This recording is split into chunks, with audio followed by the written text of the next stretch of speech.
OpenShift can manage multiple Kubernetes and OpenShift clusters through the same console. To do so, you need to install the Advanced Cluster Management operator. Before installing the operator, take a look at the documentation. It gives you a series of prerequisites that you need to create. First, you need to create a new namespace. So going to the OpenShift console, select Projects, create Project, and create a namespace. Let's call this one Open Cluster Management. Going back to the operator hub, we're going to take a look at the Advanced Cluster Manager operator. Select it. And now, selecting the right namespace, you can install it. While this installs, let's take a look at a couple of other things we need to do.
Before using Multi-Cluster Hub, we need to define an image pool secret.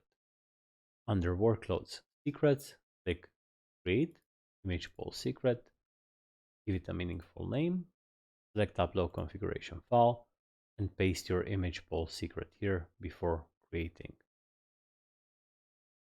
Your secret is now created. Continue by going to the Operator Hub, Cloud Operators, Multi-Cluster Hub, and create an instance. Make sure that you define the image pool secret that you've previously created.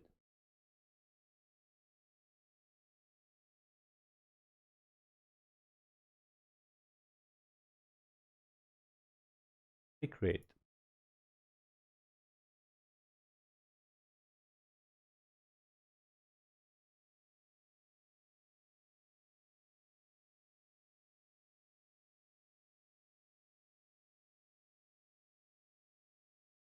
A multi-cluster hub instance has been created for you.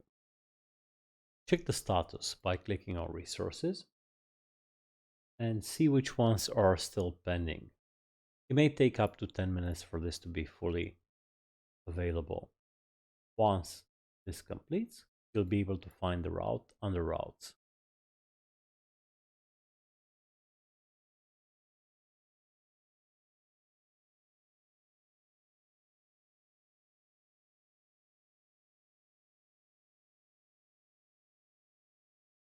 Click the URL to open the multi-cluster hub.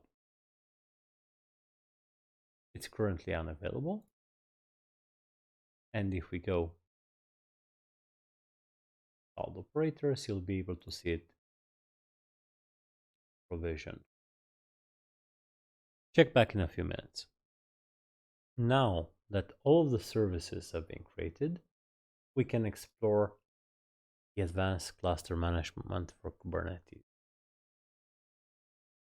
We can observe environments, automate infrastructure, manage applications, and govern risk. Let's take a look at clusters. The first thing we're going to do is to import an existing cluster. Let's call this one rocks.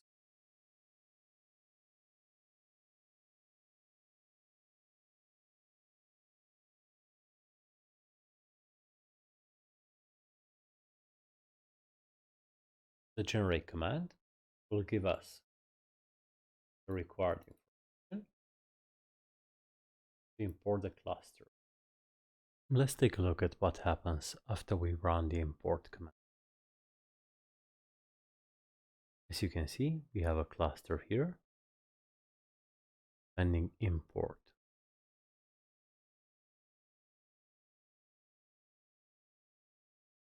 Our OpenShift cluster has been added.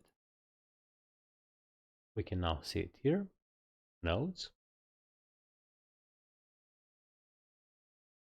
and we can get additional information on our cluster.